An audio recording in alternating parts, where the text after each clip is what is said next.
Hello, everybody. This is Eddie Muller back with Ann Hawkins, Director of Communications for the Film Noir Foundation, with yet another installment of Ask Eddie and Ann. Now, Ann, you have a totally different backdrop this time, so I'm suspecting you are not where you usually are. Tell us where you are. I am in Sugar Land, Texas, which is just outside of Houston. It's about an hour from Houston. I'm visiting my mom, who I haven't seen in an extremely long time. So we're just hanging out and watching a lot of Danish films and Father Ted. Of course.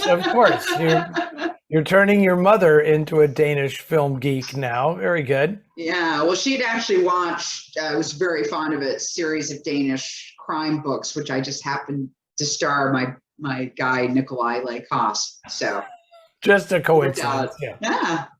Very good. Very good. And Sugar Land, Texas. That's really something.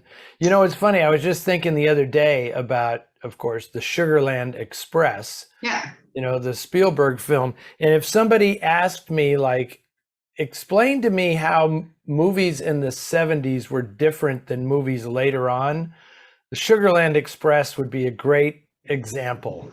Like, show them that, because that's like a Spielberg movie that does not end the way you think a Spielberg movie would end 5 or 10 years later. That's a 1970s Steven Spielberg movie. So, and I like it very much. So why is your mom in Sugar Land, Texas? My dad worked for all his life for an oil company called Phillips 66. So yeah, so he came down here to work in the Houston office. I mean, he'd been through like Oklahoma, London, Denver, and then he came down here, and then they wound up retiring down here because they had a really nice house and it's warm all the time. And okay, they live near a really good golf course, which at that time was both our parents golfed. So this is a tough one for the cat lovers, because I'm going to assume there will be no cat cameos in this week's installment. No, not at all. But I did get a report from Brendan, who's taking care of my cats, that Charlotte attacked him. So she actually bit him and stuff, and then ran under the desk. So you're going to be looking for a new cat caretaker. That was not his fault. I can guarantee you that was not. No. But I just mean that might be like, you know, that maybe Charlotte may just. I don't think Brendan's going to come back for a return engagement after being treated so poorly. I don't know. I mean, he lived with her for a number of years, so he didn't. Maybe that explains something. That could explain something. Okay, okay. Okay, we're ready. I just noticed something really unfortunate. And this is why when I do this, you know, I have no crew or anything. Like when I'm on TCM, everybody takes care of me. They baby me like I'm a star or something. But now that when I do these, I'm completely on my own. And I noticed that this week I switched my key light from the right side to the left side. And what it does is it makes it look like I'm missing a tooth right here. Right? Oh. So that's funny. So we'll just have to put up with that because I'm not moving the lighting setup. But I should have been more attentive to that. I don't want it to look like nobody knocked my tooth out this week. Everything is fine. Everything's fine. But that's just, you know, a little recessed tooth there that TCM manages to hide, but I am now unveiling to the world. Okay, let's get rolling here, Ann. When people have questions and we have to provide them with answers or reasonable facsimiles thereof. There you go. Okay, first one is from Calvin B. Can you tell me the release date for Repeat Performance? January 25th, 2022. Awesome. How about that? That's awesome. Yeah, like, are we shocking people? Like, Eddie usually says, "Oh, trust me, it's coming," but now there's like an actual date that we have set, and I will be. What kind of put all that in motion is that I'm going to be showing it again on TCM on New Year's Day. It's the perfect New Year's Eve or New Year's Day movie. Yeah. And so that will be in advance of the Blu-ray DVD dual package becoming available from Flickr Alley. Of course, it'll be available for pre-order before that, but January 25th is what we've determined to be, as the kids say, the street date for that title. I don't think the kids say that. I don't think kids know what a street date is anymore. Oh, okay. I don't. I mean, the kids. You get to be my age, and everybody's the kids. Okay, this one's from Paul. I see that Los Talos Amargos and La Bestia debe Morir, my apologies, have DVD release. Los Talos Amargos and La Bestia debe Morir. Sounds so much better when you say it. Is El Bitter Vampiro... stems and the beast must die. We're starting to convince ourselves to keep using the English titles because that's how they will be released on is that what this question is going to be? Is this going to be? Yes, is El Vampiro Negro going to be released on DVD, or is there a rights issue with that one? That's an interesting question. I shouldn't get too deeply into it because it's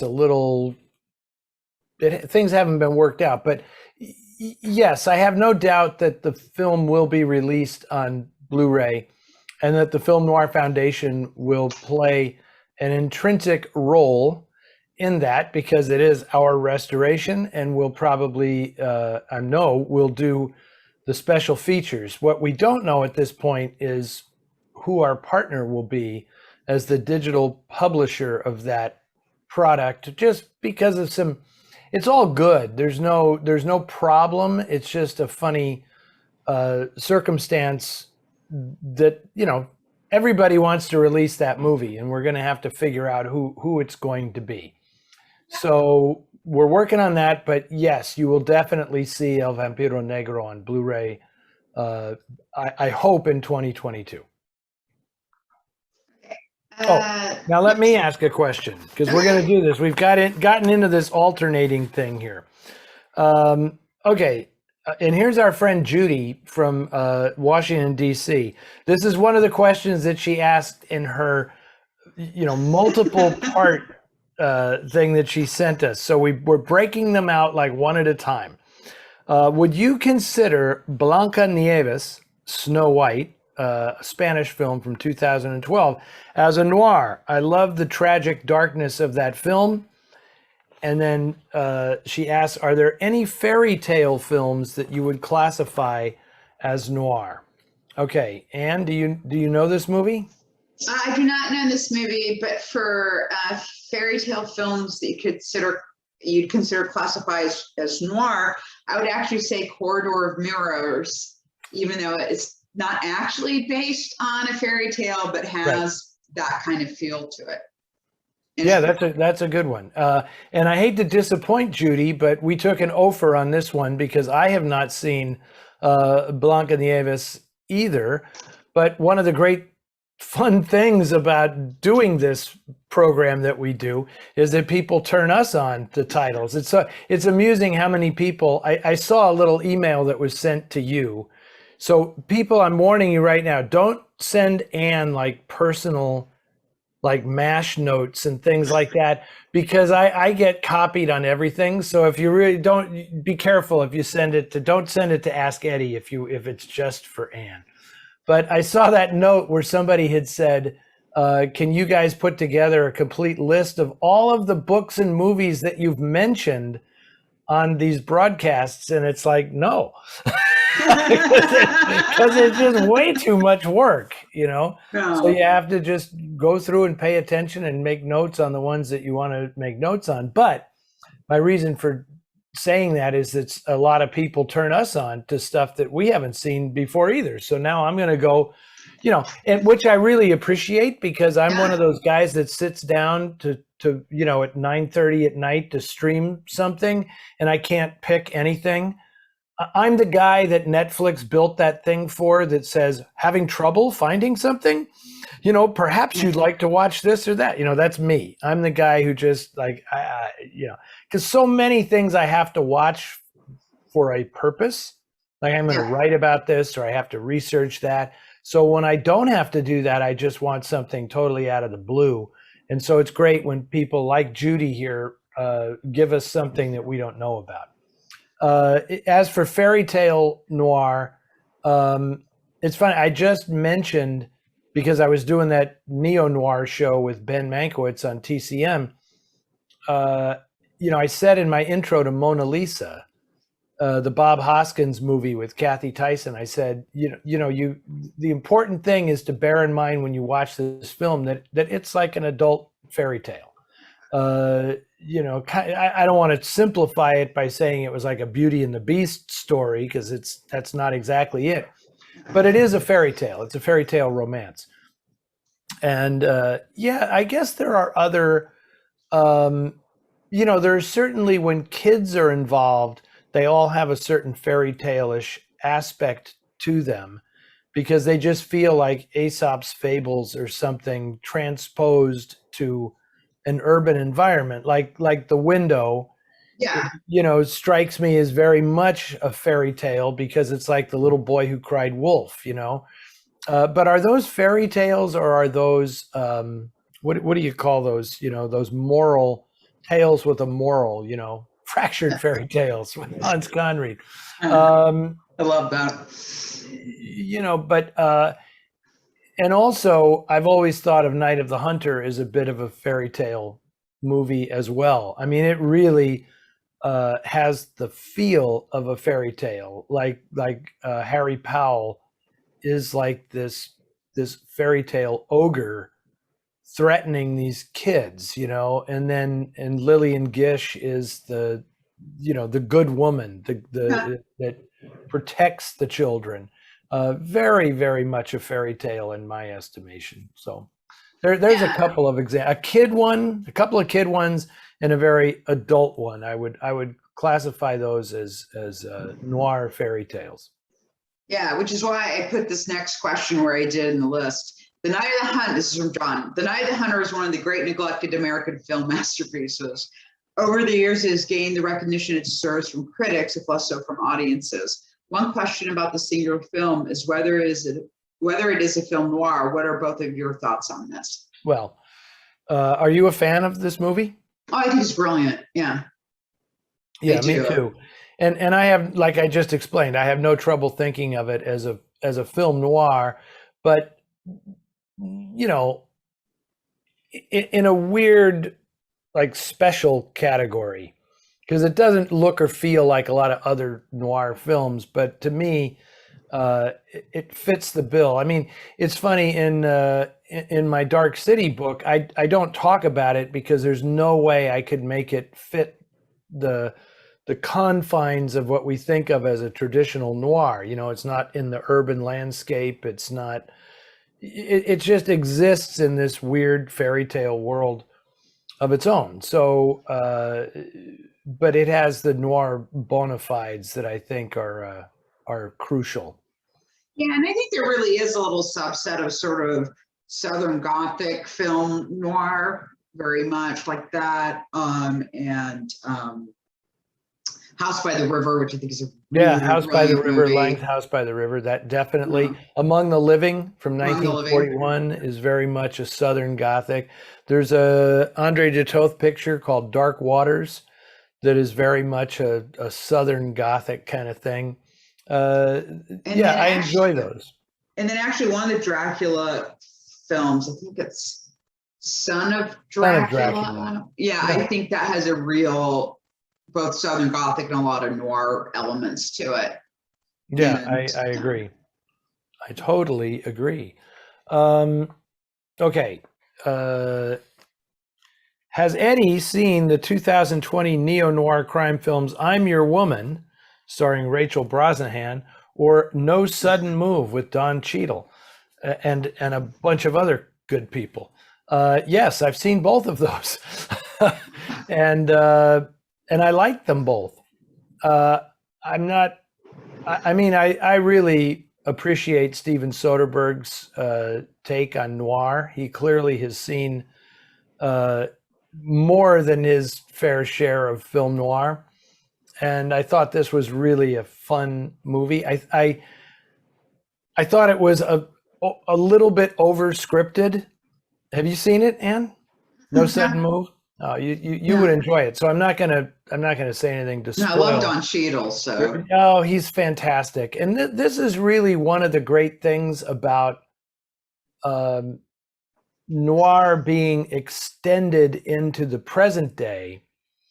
Is I just totally disagree with these people who say, oh, that's just ripping off this other thing, these older films, thereby dismissing them. Because what's great about both of these films that Bill, who asked this question, uh, yeah, these are plots that are somewhat familiar to crime fiction fans or film noir fans, but they take a totally different course because that character that Rachel Brosnahan plays in I'm Your Woman is not a character that we've seen in a noir film as the protagonist before. It's the wife of the gangster who becomes the lead character in the story. Have you seen this one? no, I haven't. Okay, I think you would enjoy it.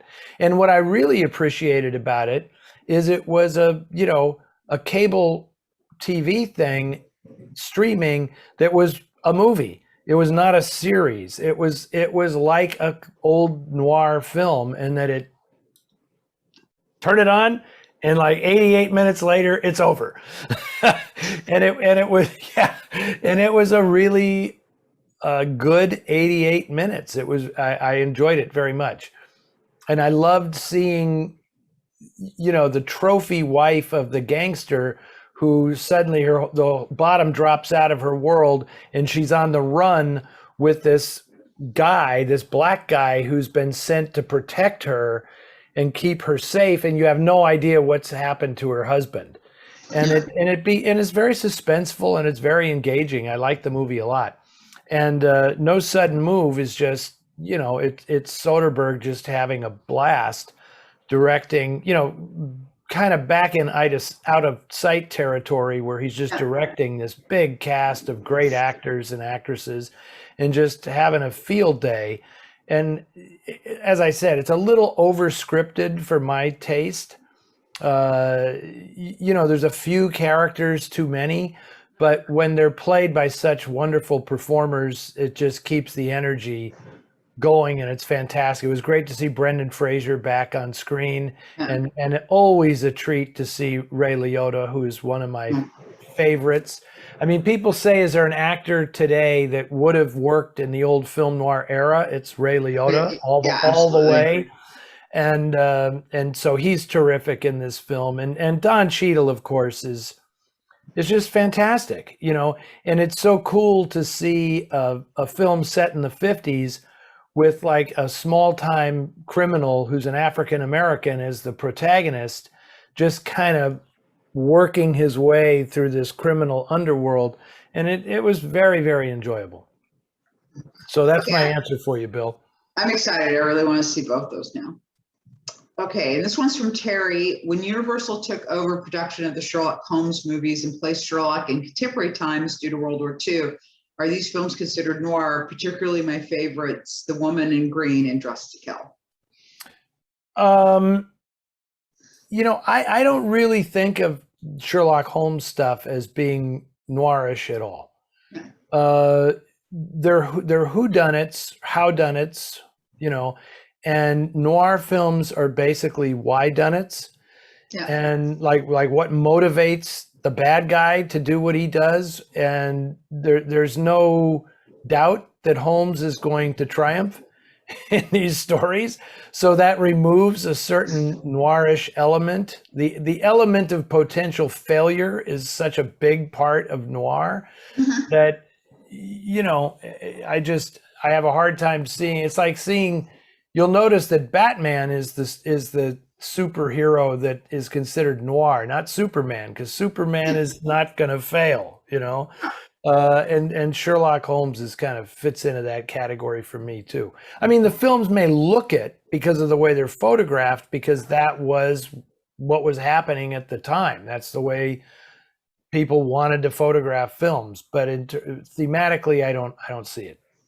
Yeah, and I think with Holmes, I mean, there's actually one or two of the original Holmes stories that are where the motivations of the criminals in them are so dark, they almost feel noir. I mean, there's a couple of those stories where what the people behind the crime are doing is quite horrible. But yeah, I mean, I just don't think they're noirs, and they're also just very propagandistic as well. Yeah.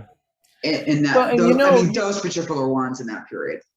Right, and wouldn't it be more noir if Moriarty was the protagonist of the film? Then I'd say that's pretty freaking noir. Yeah, you know. Yeah. Moriarty's not like I said, he's not actually that noirish of a villain. There's some other people in the Holmes stories that if you did that and kind of made them the center, absolutely, it would have a much more noir feeling. Yeah. My turn. Okay. Yeah. Okay. Bob here is asking about a lightning round of noir or not. This is like become, I don't want to say the bane of my existence, but the noir or not thing is hysterical. And it's always funny because TCM does these and puts them up on social media, and it's astounding how many people assume that that's the movie I'm showing that week on Noir Alley. Always, yeah. I can't wait to see it. And then they come back and complain that wasn't what was on. And it's like, no, this is a different thing. I'm not showing the movie. I'm just talking about the movie. Anyway, okay, here we go. And I'm going to do the host, and you're the contestant on Lightning Round. Okay. Okay, the original Raymond Burr Perry Mason, noir or not? Not. The Fugitive with David Janssen, noir or not? Depends on the episode. Okay. Peter Gunn with Craig Stevens. I've never seen that show. You've never seen that show? No. Okay. Wow, you got something to look forward to. Yeah. You need to get like the complete Peter Gunn or something. That's pretty good. Okay, I'm going to say, I'm going to confirm your no on Perry Mason, even though so many people who were involved in film noir, the original film noir movement, were involved in that show. Like Jonathan Latimer, one of my favorite screenwriters, wrote a lot of episodes of Perry Mason. But the fact that Perry Mason is the it's just like we were saying about Sherlock Holmes. I mean, there was one case that Perry lost, I think, but otherwise he's going to win the case. And, just the whole, Paul Drake, Della Street, Perry Mason thing just doesn't feel noir to me at all. Now, The Fugitive, I will say, in my estimation, is the most noir television series of all time. Yeah.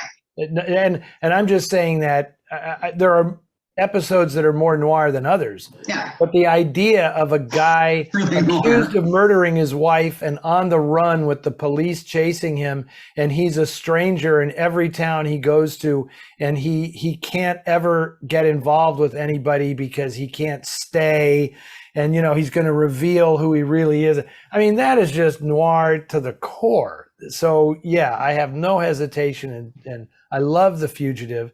It also, David Janssen had the best gig in television history because he got to play this really low-key, taciturn character who is the babe magnet of all time on television. It's ridiculous, every beautiful actress in Hollywood was on that show and like coming on to David Janssen full on, And so it's like, wow, David Janssen, what a gig that guy had. Yeah. And then Peter Gunn is clearly Blake Edwards doing a TV version of the 40s Private Eyes that he loved so much. Yeah. And it's very, very stylish and really a lot of fun. So great theme song. Fantastic. Yeah, and I was just going to go back one thing on The Fugitive too, is also the through story is like one of the darkest through stories on television. That thing about his wife being murdered by the one-armed man and being falsely accused of the crime and being on the run and trying to survive, but also he really wants to find this guy too, that murdered his wife. And I mean, how about that for a classic noir premise, right? The cop is upset, Barry Morse. And then you're right, and you've got is obsessed with tracking him down while he's trying to solve the crime himself. It's like it's brilliant. It's brilliant. And the guy tracking him down just becomes completely obsessed in a really unhealthy way. Yes, like all noir cops, like all good noir cops, he's obsessed in a very unhealthy way. I mean, he's destroying his own life to try and find this guy who's fucking innocent, even though he doesn't think he is. Yes. Yeah, I might have to watch a few episodes of The Fugitive. I keep thinking that too. I may have to revisit that. Yeah, I seem to recall there was one really good one that Tuesday Weld was the guest woman that week, Yeah. And I remember a really good one with Suzanne Plachette. That's the one. Yeah, I remember the Suzanne Plachette one, and Kurt Russell's in one. Back when he was a child actor. When he was the computer wore tennis shoes. A little before that. Little before that, even, yeah. Okay. Is it my turn to read the question? It is. Yes, it is. Yes. Okay. In The Big Sleep, Harry Jones, played by Elisha Cook Jr., says to Marlo Bogart, "If a guy's playing at hand, I let him play it. I'm no Kibitzer." Odd to find Yiddish in a film noir, no? How did that happen? Would the general audience in 1946 understand the Yiddish reference? And that's from our friend Gordon Kitt. From Gordon. Good. Thank you, Gordon, for the question. We can always count on Gordon for a good question in here. Yeah. I don't think at that point. I think that kibitz had become standard American slang. I mean, I remember my father using that all the time. Right. Mm-hmm. My father's not Jewish, but I remember distinctly, let's sit around and kibitz for a while. I mean, that was just a thing. And also, the other term that's in these stories is gunsel, which is also a Yiddish term, which really doesn't mean a torpedo or a hood. It means a punk. It means like.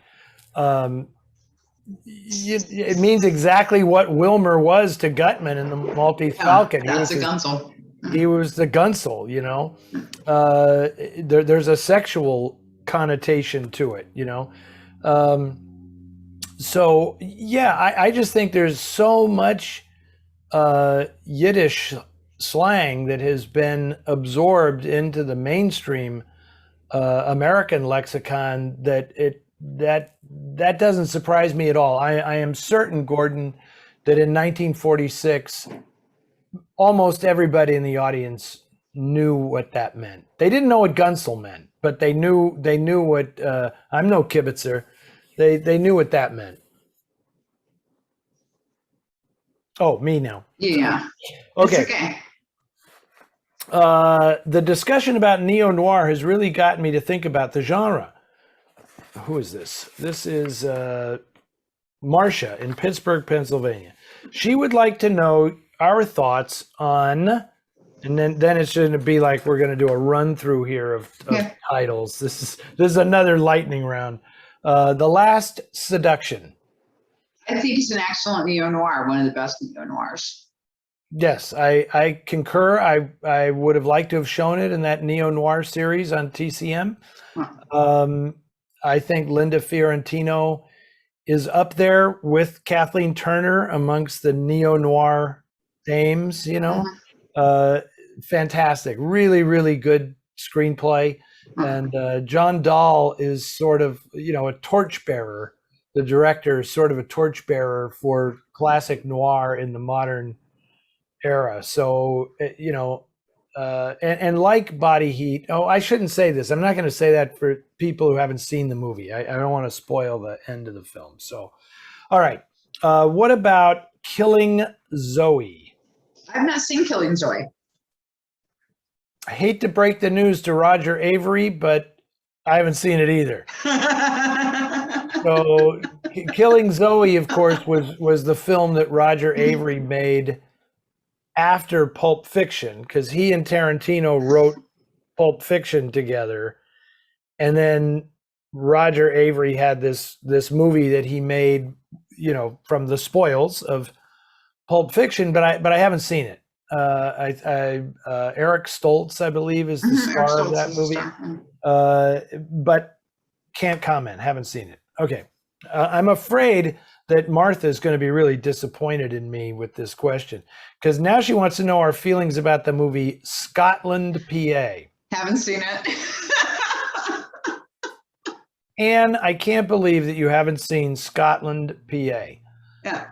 But neither have I. So, but I do know that it's a modern reworking of Macbeth. Yeah, I mean, That's the conceit of that film, but I haven't seen it. I'm trying to remember. Do you remember who was in that? Oh, it was James LeGros. James LeGros, who I really like. I think he's a really good actor. Yes, he was the star, and I know that it's kind of a update, of Macbeth. But that's it. That's all I know. Okay.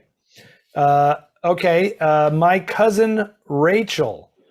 Now, I'm confused because is Martha here talking about My Cousin Rachel, the original My Cousin Rachel, or was it remade? It was remade. I've only seen the first one, which is a good movie.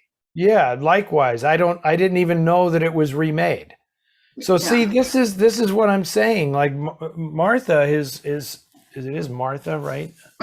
Marcia is giving me all these movies to watch now. This is like my homework assignment, right? That's 3 in a row. How often do you get like strike 3?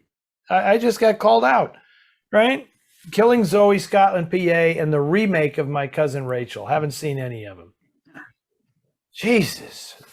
Marcia came in here throwing heat.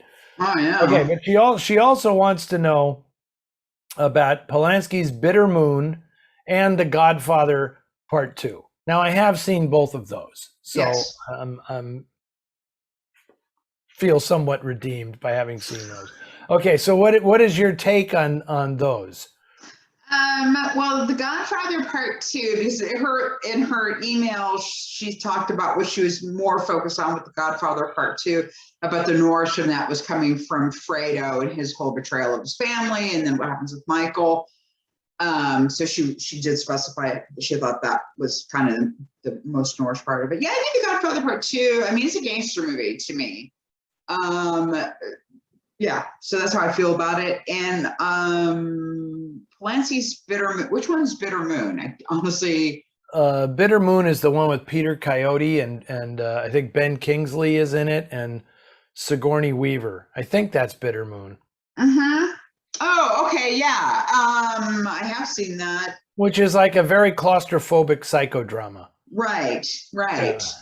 Yeah, but I don't remember it feeling noirish to me. No, and it was not one of my favorite Polanski films. I have to say it the whole thing felt, and every so often Polanski loves to make a very, very stagey movie. Yeah. It's like it something about like his theater, his interest in theater comes out, and he says, "I'm going to make this movie." Like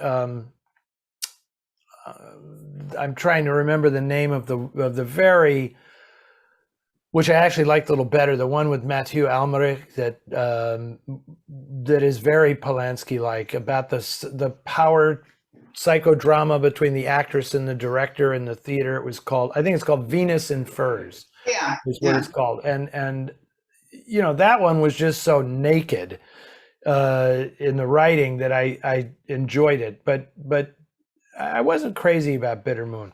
And The Godfather is a saga. I mean, the whole thing is such a saga that I can't really think of it in terms of film noir. It's like trying to think of Citizen Kane in terms of a film noir or something. It just that doesn't work for me, although there are obviously noirish elements to it. But the greatness of the whole Godfather saga is that, which I now think of as the great American movie. Mm-hmm. I now think of the Godfather, the first one alone, is the great American movie. I'm not saying it's the best American movie. I'm saying it's the movie that I think represents America as we live it now.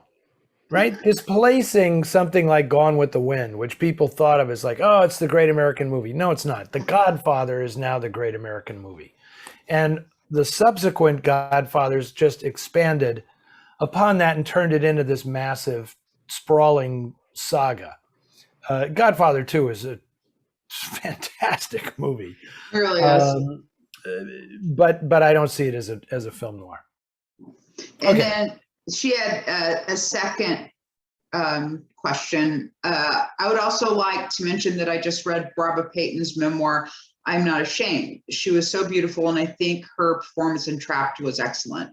I know that many other stars led equally wild lives, but has any other Hollywood actress or actress fallen so low so fast? That's a good question. I think that's what makes Barbara Payton's story so compelling is how fast. I mean, the meteoric rise and the incredibly fast plummeting all the way down. I don't think I can't think of any other actress where that happened so fast, because she hit overnight. There was no like 10-year climb to the top. I mean, she was there like bang, just like that, and then blew it all.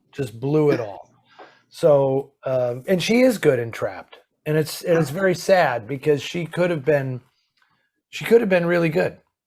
Yeah, and there's a writer, John Dowd, that's just done like 2 books on her actually, and he mentioned online that one of them is getting optioned. So we may see the Barbara Payton story. I think it would make a great film. It would be a noir. It would no doubt be a noir. It'd be depressing as hell, but it would be a good movie. Yeah. I mean, that would be interesting. Let's keep track of that and see what happens. Okay, Matt says one difference that Matt has noticed in NeoNoir is that there's no use of the flashback technique that's prevalent in noir movies of the 40s and 50s. So he wants to know if the use of flashbacks is only. My question is, the use of flashbacks only found in the noir movies, and is there a reason the technique wasn't continued? Any thoughts on that, Anne? Well, I mean, there has been neo-noirs that have used the flashback. Yeah. I mean, definitely. I don't think, but it's not as common as it was. I think maybe that's a couple things. I think people typically don't use voiceover narration or don't like to use voiceover narration now in films. And it always seems like when it is, it's always because something was wrong with the film, or the they're afraid people aren't going to be able to follow it. So they kind of forced, and the famous one that was Blade Runner, and Harrison Ford said he purposely made his voice over narration boring because he didn't think they should be doing He didn't want it to be in the film. Yeah. No, that's a good example. Yeah. But you see, like, Apocalypse Now has a voiceover narration. Willard does the voiceover narration, which I think is effective. Yeah, it is. It's very effective, but that's not a film noir. But what's interesting about this question to me is that I think what happened was in the 40s and 50s, flashbacks were, I'm not going to say they were new, because they weren't. I mean, you can find movies all the way back in the 20s and 30s that are using the technique, but it was not common. It became common in film noir. And I think, like anything that's kind of new, writers really enjoyed using it as a technique. And I think it was abandoned in large measure because it wasn't abandoned so much as it was assimilated into the way people watch movies. I think people absorb movies so much more readily now and easily than they used to, that nobody is afraid of non-linear storytelling. You can still kind of follow the story. So in place of the flashbacks, you're getting noir films that have really complicated structures. Yeah. Like Memento, which is like repeating itself constantly, and like what's happening now. You get crazy things like Gaspar Noé's Irreversible, which is told in chunks in reverse. You get Mulholland Drive, which in essence is a flashback, but it just doesn't have a voiceover narration. I mean, that whole film is a dreamed flashback by Naomi Watts until she wakes up, and then the movie proper starts like almost 3/4 of the way into this dream sequence, right? So I just think that audiences' ability to absorb information, it got more and more sophisticated, and then it made it feel like the use of the flashback was a little chunky, and it wasn't really necessary. But I would argue that those films were also, though, very much niche films, because I think there's a lot of people that wouldn't have watched those films in the first place, or wouldn't have liked those films because of that loose style. Because I know there's a really, really brilliant horror film called Oculus, which is where a brother and sister, the brothers, they're young, and the brother's just gotten out of a mental institution because he had killed their father, who had killed their mother. And but when he gets out, the sister is upset with him because he's said, "Oh, I'm better now because I don't think that our father was haunted by this mirror. I've accepted this is my reality." She goes, "No, I have the mirror, and I'm proving that this mirror was responsible for our father going crazy and stuff." And but the thing I like about it, so they keep going back and forth in time between when the current story and the previous story, and then that space in between collapses more and more and more until they're happening parallel. I see. By the end of it, it is one of the best like structures in terms of that. But people didn't want that in a horror film. Yeah, I see what you're saying. You know what I'm saying? Because it's. I mean, you really have to like I said, at the end of it, it's like time is collapsing in on itself. But it was cool. Another one I have to watch. Yeah, well, it was directed by Mike Flanagan, who's an amazing horror director. I mean, he's very drawn to stories about families, especially siblings, which is one of the reasons why I like his work. Interesting. Yeah. And when you're describing that, I'm thinking about a film that I really enjoyed by Bill Paxton, his directorial debut, a film called Frailty. It's an incredible film. Which is right, and that has the whole flashback structure because it's like it's being told, the story is being told, and you don't know if the narrator is reliable or not, but it's all presented in flashback. Now, it was Matthew McConaughey, right? Who's telling the story to Powers Booth. Yeah, and then Bill Paxton plays his father in the flashbacks, and then another actor plays McConaughey as a young guy. But that was a really cool movie. So it's a great film. Yes, indeed. Okay. Who's reading the? I think I'm doing this one. Okay. I often see the word existentialist used to describe film noir characters. And examples from 1971's car chase film Vanishing Point and Barry Newman's character Kowalski. Please explain the meaning of existentialism and how it relates to film noir. Professor Mueller. That's okay. Explain existentialism in 1 minute. Go. Go. That's Tizzy in the other room making a noise there. I might have to check on her in a second. Anyway, okay, existentialism in a nutshell, to try to explain this, and I'll attempt to do this in relation to film noir, is sort of I want everybody who's listening to this who disagrees with me to excuse me, because this is kind of a sudden nutshell thing, okay?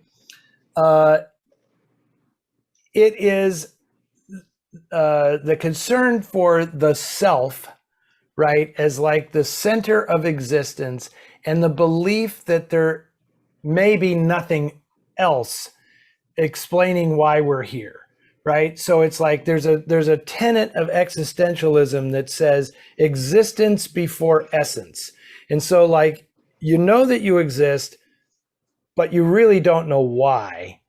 And so existentialism sort of disavows religion, basically, by saying, oh, this explains it. Because existentialism is saying, no, you don't know the explanation.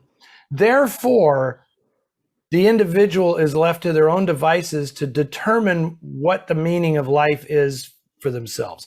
So this is where it fits into film noir, is that you can go either way. You can be an existentialist and say, I've determined that for me, the purpose of life is to help others and to be a good person because I've determined that for myself, as opposed to somebody who, like Lawrence Tierney in Born to Kill, who would say, look, no, there is no greater power that's controlling anything. I don't understand what's going on here, so I can do whatever the hell I want, and I'm going to get what's mine and screw everybody else, right? Both of those thoughts coexist at the idea of existentialism, because it's like you can't know anything outside yourself.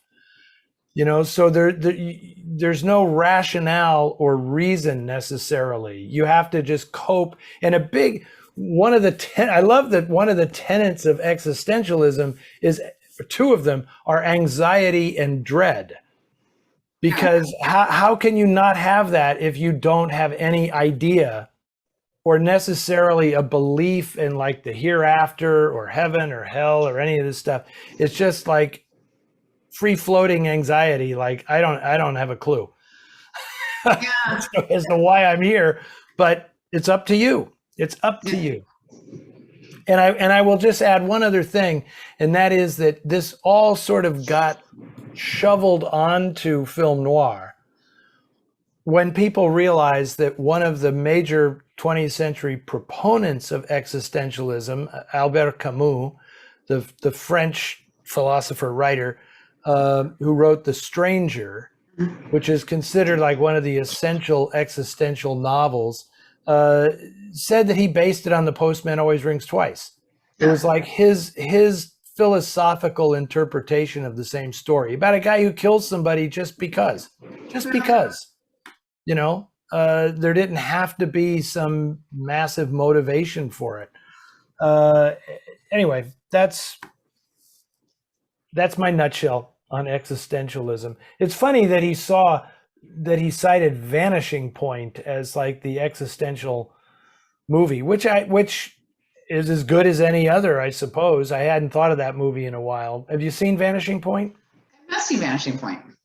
You might enjoy it. It's a real early 70s movie. I think of it less as a movie about existentialism than kind of a counterculture, anti-authoritarian movie, because it's about this guy who has to deliver a car from Denver to San Francisco in a certain amount of time, and he's going to do this, and he doesn't give a damn about the rules. He's just going to do it, and he becomes like a media sensation as much as, pre-internet. It's like a radio thing. Cleavon Little plays this black disc jockey who like, you go Kowalski, go man, because it's just such a individualistic, crazy thing that he's doing. And he's, evading the cops and the whole thing. And, I won't give away the ending of the film, but it's classic 70s cinema, like making up for all the enforced happily ever after endings of the past. It's like the 70s were going totally the opposite direction. Wow. All right. Now here I'm reading one. Yep. Okay, I was watching the July 29th edition of Ask Eddie when the actor Robert Bray was mentioned. I checked his film history and recognized his face. He played the U.S. Forest Ranger Corey Stewart on the TV series Lassie. Lassie, noir or not. Whitney Blake, who was Bray's co-star in My Gun Is Quick, later co-starred in the TV series Hazel. The husband character in Hazel is played by Don DeFore, who has appeared in a few noir pictures himself.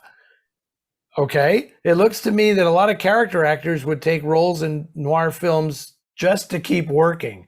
Would you agree? Asks Dan. Okay, that was like a connect the dots more than a question, cool? Yeah, okay. Yes, I remember Don DeFore on Hazel, definitely. Actors take roles to keep working. Yes, I agree. I don't think it has anything to do with noir or anything else. They just every single actor that I have interviewed from the classic era, when I ask them about like why did you take this role or why did you do that role, they all said why. It's not a question of why. I took it because it was my job. I did it Yeah. because they said, my agent said, here's a role, and it's like, yeah, I'm doing this. Nobody ever turned down roles back then. I mean there were the exceptional ones, where Olivia de Havilland or Joan Leslie or somebody would make a big deal out of, I'm not playing these parts anymore, and it was a huge thing. But if you were a character actor or somebody like that, you punched the clock and did your job, and that was it. And it's interesting that so many of those people we recognize from the noir films, like you were earlier pointing out, these people show up on television shows in the 50s and 60s all the time. Audrey Totter was a regular on Medical Center. It's just, and she's not going to say no. They're working professionals. Yeah, and I think that's also interesting is people forget that there's still people who that's like, I think a really good example was when I started getting really into Patrick Fabian's performance on Better Call Saul, because I thought it was such a brilliant performance. You went back and looked at his, he must have had 100 friggin' acting credits on his thing, because he was a jobbing actor where he just went and did a lot of one shots. Sometimes he'd get a character arc on something. This has been something that's the first time, this has been the thing he's going to be remembered for, and it was really huge for him. And it's not because he isn't a good actor, but, but that's how he's made his living for quite some time, and they just go in, you go to the next thing, you go to the next thing, you go to the next thing. Exactly. One of my best friends in the world is a working actor that nobody, Dennis Parlato, and nobody would, I've been with him when he's been recognized because he's done soap operas and all kinds of stuff. But really, he was a school teacher and then he decided to become an actor, and he has never waited a table or anything. I mean, he's been an actor his whole life, and he just does everything. There's no point at which you say, no, I pass on that one. You just do it, whether it's stage or a TV commercial or a TV series. He's done all that stuff. He's done, oh man, why am I drawing a blank? Law and Order. He's done several Law and Order shows. Yeah. He's made like movies. He made a movie with Brad Pitt early in Brad Pitt's career, all this stuff. He's just a working actor. He's done all kinds of stage work. He's, I just love that. It's a job, it's a job. Yeah. It's kind of interesting too, because because people have asked Patrick Fabian, how did you get the role? And it's like, I went in an audition, and he plays Howard in Better Call Saul.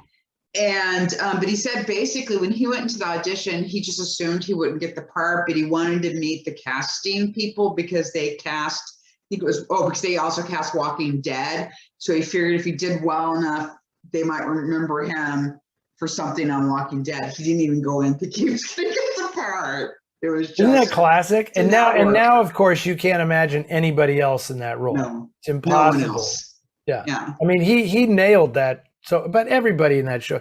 And let's just take a quick moment. All the best to Bob Odenkirk. Yeah. Man, he's got to come back. He's got to bounce back. Don't rush, Bob. Don't rush. Take your time. It was weird how I don't know if you've heard anything further on that, but it was a heart-related issue that put him in the hospital. And, I'm sure the show is, production, I'm sure, is on hiatus now because seems to me, unless they just went ahead and, logistically figured out how to shoot all the stuff that he isn't in, and just keep going so they're not wasting money. But, he is that show. So let's keep our fingers crossed. Okay, your turn. My turn. Eddie, in the Noir Alley intro, right? And he means the intro, the little filmed intro before your show starts. Yeah, the title sequence. The title sequence. Eddie, in the Noir Alley title sequence, right after the postman shot, we see two guys shooting their guns in the street. What film is this from? And this is from Jay Katner and his fellow admins of this Facebook group, Classic Film Noir, 1940 to 1958. So this is a group question. Okay, it's a group question, and I'm probably going to win somebody some money with this answer. They probably bet on what the film is. The film is, drum roll, He Walked by Night. And I don't believe those guys are actually on the street. I think they're in the sewer. I think that's the shot of two cops shooting at Richard Basehart in the sewer in He Walked by Night. That's what that clip is.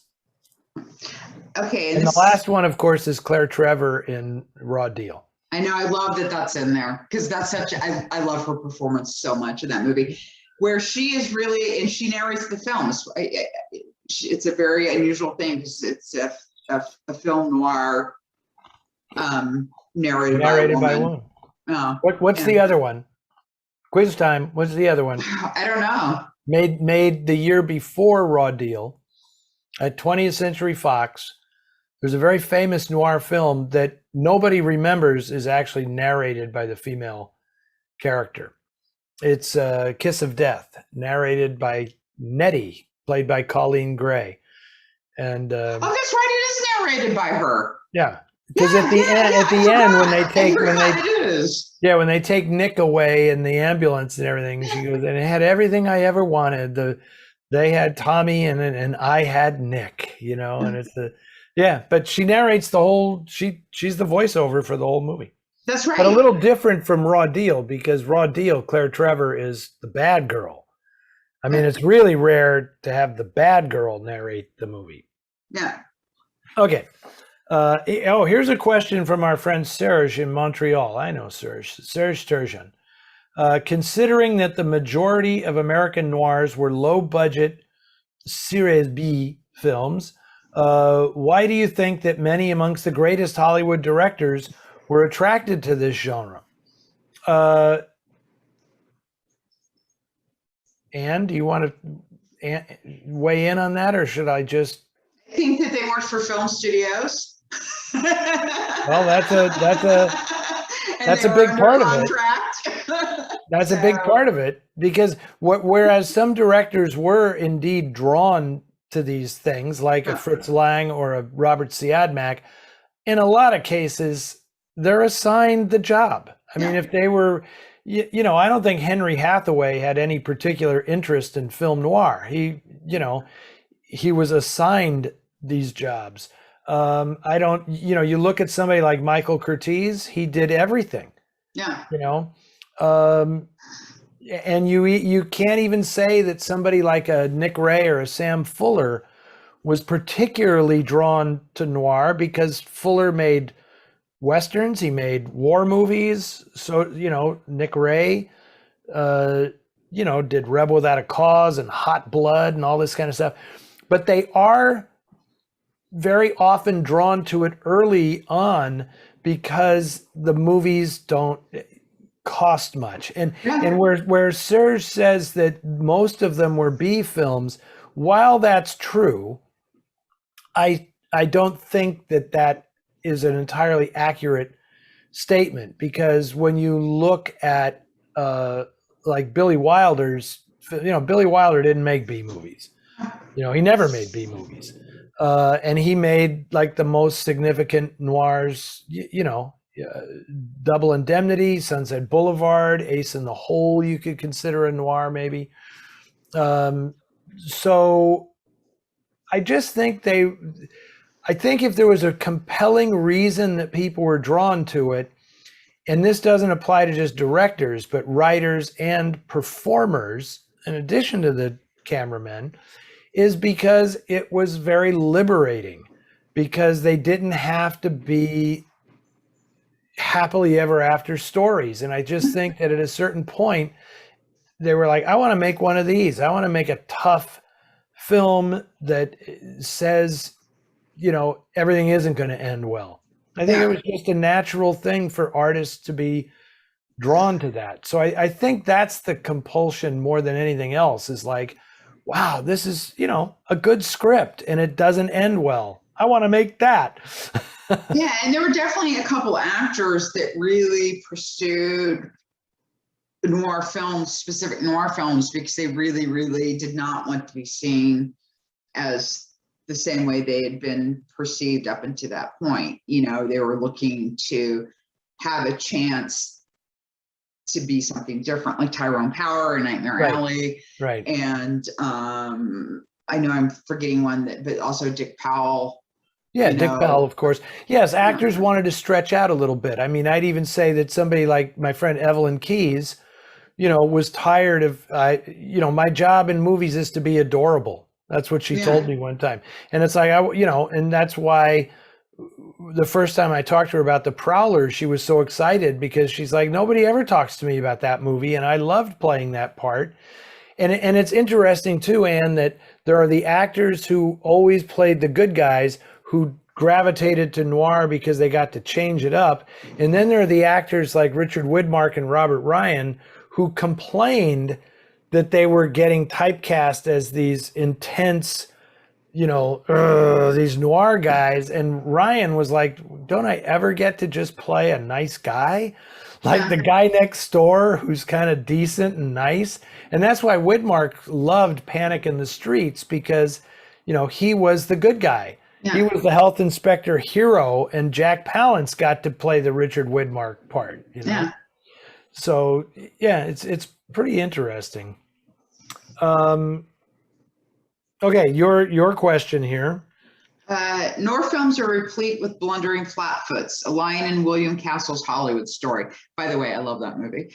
Clueless cops who are typically jumping to the wrong conclusion and often head down the wrong noir alley, with the civilian hero ultimately solving the mystery, often a murder and handling the villain over to the police.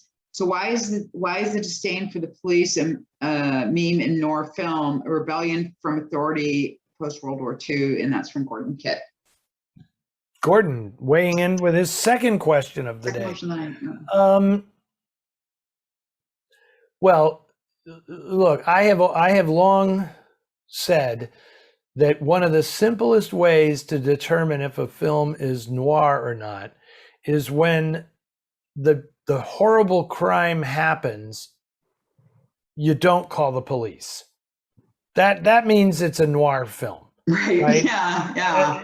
It's like, I'll take care of this myself. The character has to have some reason for believing that they don't want something to come, whatever. It's like in Born to Kill. I think that was my first audio commentary I ever did. And the moment where Claire Trevor finds the bodies in the house and she doesn't call the police, I said, this is the noir moment. This is where you make a conscious decision to not play it normally. And I don't know if it's anti-authority or anything. It's just like, that's the story, because there are plenty of films that, cops and robbers movies where the cops are not incapable, that's the whole Jack Webb thing, that he ended up becoming a huge TV star because it was like the long arm of the law. You're never going to get away with it. And he came out of noir. But I just think that writers love it because it makes for more compelling and suspenseful stories when you don't get the police involved. Right? Because these by and large aren't stories about cops. They're stories about average people getting mixed up in these things. And if the answer is to just call the police, then where's your story, right? Well, and also I think too, and also you can't forget that that's a long-standing trope in mystery fiction. I mean, that's true of the Miss Marple stories, Poirot, Sherlock Holmes, Sherlock Holmes was probably the first I'm smarter than the cops, sort of detective too. So I mean, really, that's as soon as they really brought in the private detective character or the amateur detective character, that immediately, I mean, like the Thin Man movies, Charlie Chan stories and films, cops are all competent in those. Of course. And it's funny, and we should like zoom in here to our conversation, an African American voice to tell us about stories in which you don't call the cops, right? Oh yeah, because you don't. Yeah. I mean, that's got to be like something that you learn when you're a kid. Yeah. It's like you're better off not calling the cops. So that's why I'm saying, like when we were talking earlier about these neo-noir films, like the Soderbergh film with Don Cheadle, it's like it's almost laughable because the police are nowhere to be seen in that movie because there's none of these characters, these black characters are gonna call the cops. It's like, no way. I mean, the minute the cop shows up, I'm in jail. What no matter what I did. So yeah, it's kind of interesting. Okay. Okay, here's a good question. Why doesn't Lawrence Tierney have a star on the Hollywood Walk of Fame? I have to laugh at that one from M. Blankenship. Okay, the serious answer is because they cost $50,000, right? I mean, nobody gets a star on the Hollywood Walk of Fame without paying for it. And I don't know who was going to stand up for Lawrence Tierney, given that he'd probably burned every bridge he had in Hollywood. Unfortunately, here's the deal. Unfortunately, Larry died before Kickstarter existed, because I'll bet you that I would have started a Kickstarter campaign to but I can't because I want people to give all their discretionary money to the Film Noir Foundation. I don't want the money to go to a star for Lawrence Tierney on the Walk of Fame that, people are just going to tread on. And, you may detect that I'm not the very worshipful of stars on the Walk of Fame. I have a theory because I've been doing shows in Hollywood for over 20 years, right there. Because you come out of the Egyptian Theater and you are like right on the Walk of Fame. It's all over the place. And every time I go there and walk up and down Hollywood Boulevard, I am convinced that they move the stars around. Because it's like, I don't remember this being here. I don't remember a star for like Cliff Arquette right here. I don't remember that, Jane Randolph had a star on this corner. I just have this fantasy that at like 3:00 in the morning, these little trolls come out and move the stars all around so that they're never in the same place, when you come back. It's like, wait a second. I've stood in this spot for 18 years and I don't remember this star being here.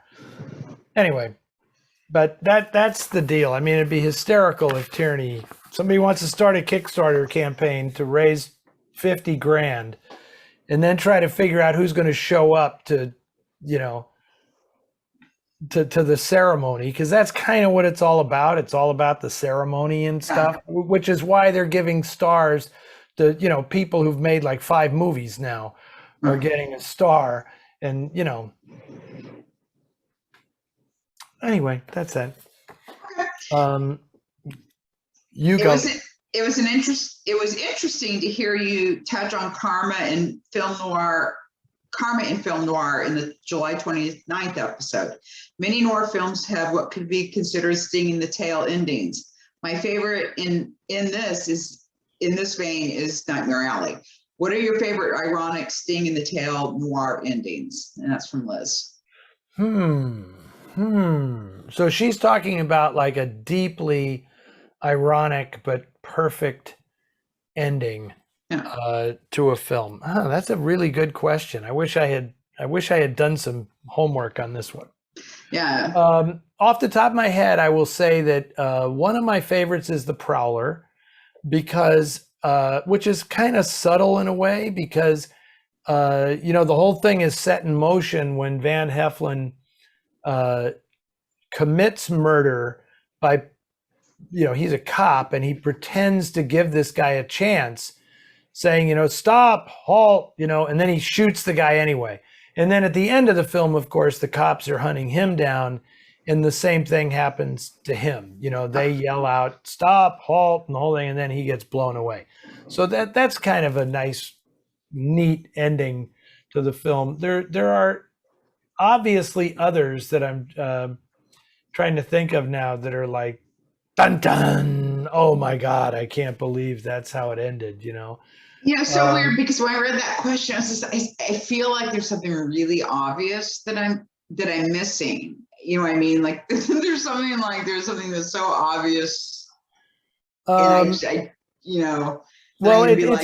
yeah, I know what you mean. It's because she's referring to this kind of dreadful irony that drops like a sledgehammer at the end of the film. So it can't just be like a great ending, great tied up ending. It has to, hit the protagonist or whoever, like. Well, I guess postman always rings twice. Would be the obvious answer. Well, the irony of that, right? Is they get away with one crime. He gets away with one crime and then gets nailed for the other one. Which was, he didn't do anything. But to be quite honest. Also, then the one with Montgomery Clift and Liz Taylor. And Place in the Sun. Place in the Sun.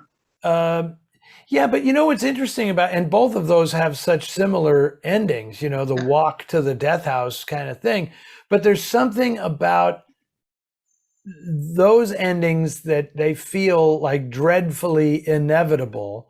Yeah. And I think that Liz here is specifically asking like the sting that you didn't really see it coming, like in Nightmare Alley. That's what's so great, is that he has this downward spiral that is the inevitable demise, but then the actual ending where he gets the job as the geek is like dun dun. So that's a good question. I'm hoping that when this airs on Facebook, that a lot of people will weigh in with good ones, and then I'll refer to that, and then I'll steal all those. There you go. Yeah, because right now I'm not sure what I'm not thinking of a good one. Because that just always makes me think of the Twilight Zone.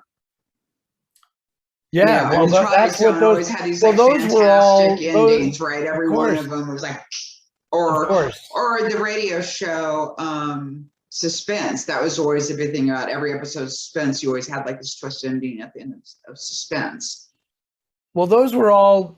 That's where you get those zinger endings. Alfred Hitchcock Presents, and that very first Alfred Hitchcock Presents, I've always loved, with Ralph Meeker and Vera Miles, where they're driving away, where she's been attacked, and then she starts pointing to everybody as that's him. He's the one.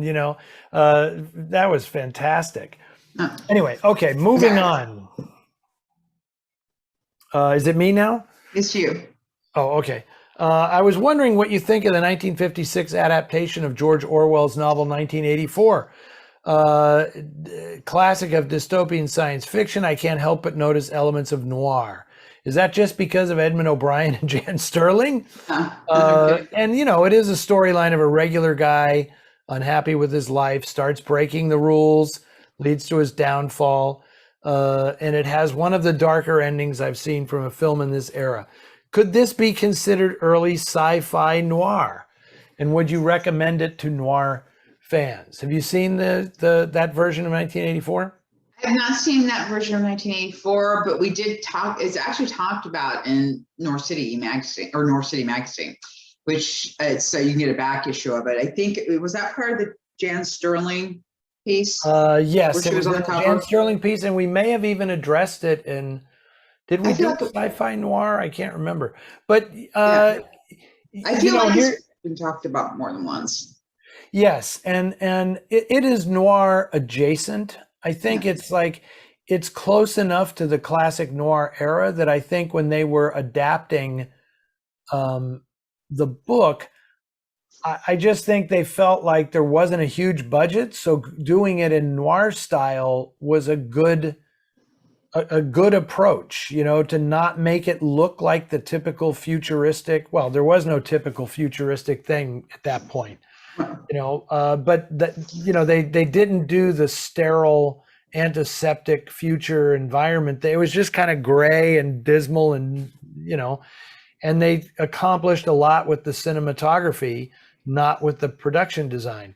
There are certainly thematic elements that movie shares with noir, although I don't think of, with rare exceptions like Blade Runner and this, and maybe if you wanted to really stretch it, Invasion of the Body Snatchers, speculative fiction that plays like film noir is a thing, but I tend to separate the speculative fiction, which I kind of call stuff like that speculative fiction rather than sci-fi, because I don't think science has much to do with the world depicted in 1984.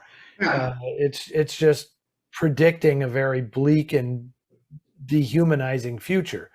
So anyway, that was Rhiannon asked that question, which was a really good one. And I do recommend the film. I think people should definitely check it out. It's kind of slipped between the cracks. You don't see that one show up too often. Okay. Okay, and this is from Craig. Why is the marvelous screenwriter and novelist Daniel Mainwaring, also Jeffrey Holmes, so frequently overlooked or given scant notice in discussion of the outstanding crime drama and film noir genre writers? If you consider all his novels, short stories, and screenplays, I think he ranks up there with James Cain, W.R. Burnett, and Dashiell Hammett. I am dead to my dad because he hung on to an old tattered paperback called Build My Gallows High that was written by Mainwaring. Okay. This is what I know. And his name is actually, even though it looks exactly like Mainwaring, it's pronounced Mannering. Mannering. Daniel Mannering. I don't know why, but I know that to be true. Must be British. Daniel Mannering. And he was born in Oakland, California, a stone's throw from where I am right now. And I believe he actually had even been a private eye briefly early on in his life, and he worked for the newspapers in San Francisco as well. For all I know, he may have actually crossed paths with my dad at some point.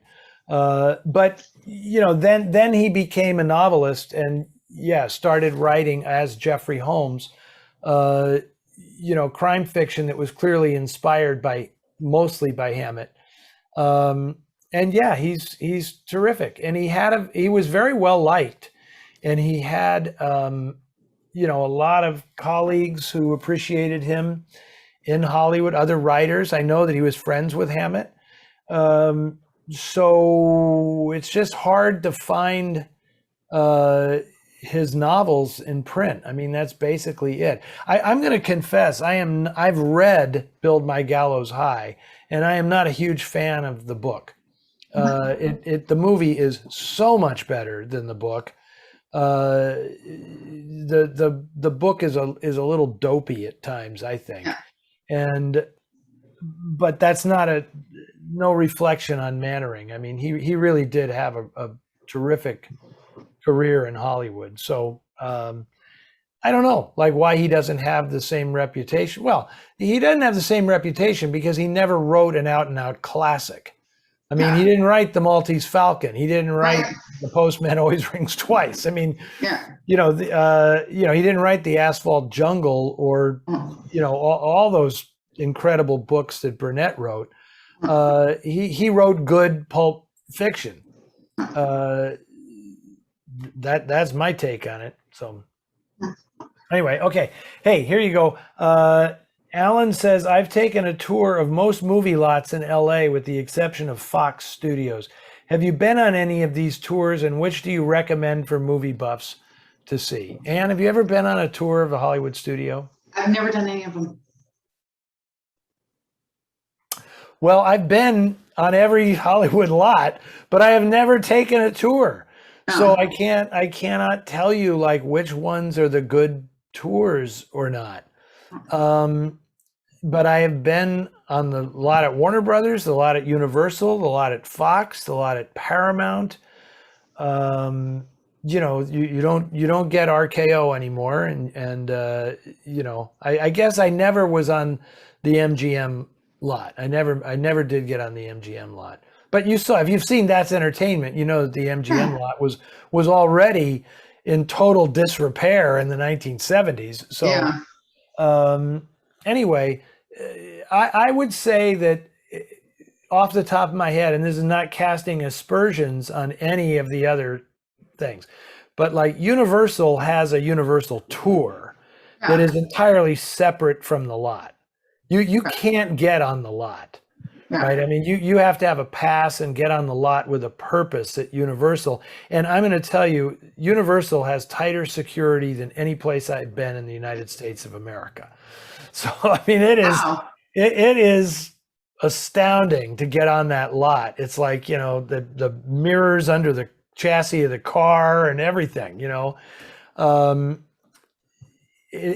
Paramount is pretty good. It's pretty open. And I would imagine the tour at Paramount is pretty good. And now that, you know, Fox is Disney, I don't know what their thing is. I don't know that they ever did tours, but I've been all around the Fox lot.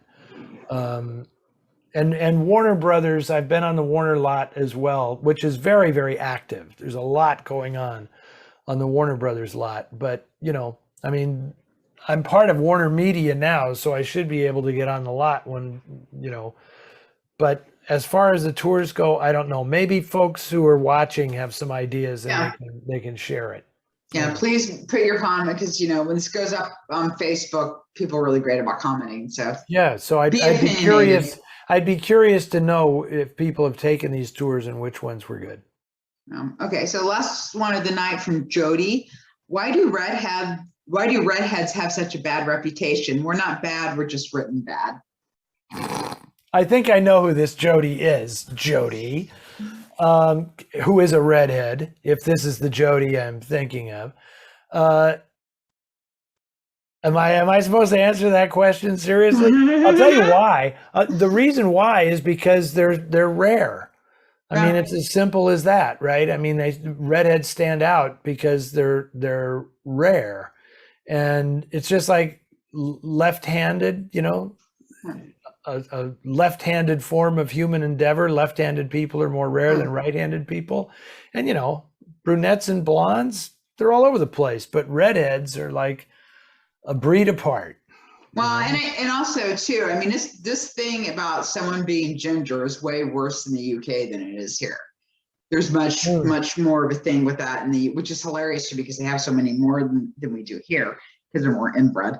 But it's true. That's why it's just red hair. There's tons of red hair in my family because all this Irish we got going on, and I think that's also part. I think redheads also have for women characters. I think because they think of Irish women having fiery tempers. But so I think I guess so. I guess it's a Maureen O'Hara thing or something, you know. But isn't it funny that in Noir, how would you know? Right? Because you know, I mean, Rita Hayworth was famously, you know, Titian tressed Rita Hayworth with the red hair and all that.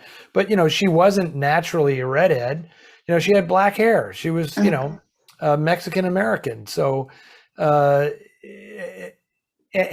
how, like Greer Garson, like it wasn't until Technicolor came along, or Rhonda Fleming, right? Redhead. Arlene Dahl, redhead, you know.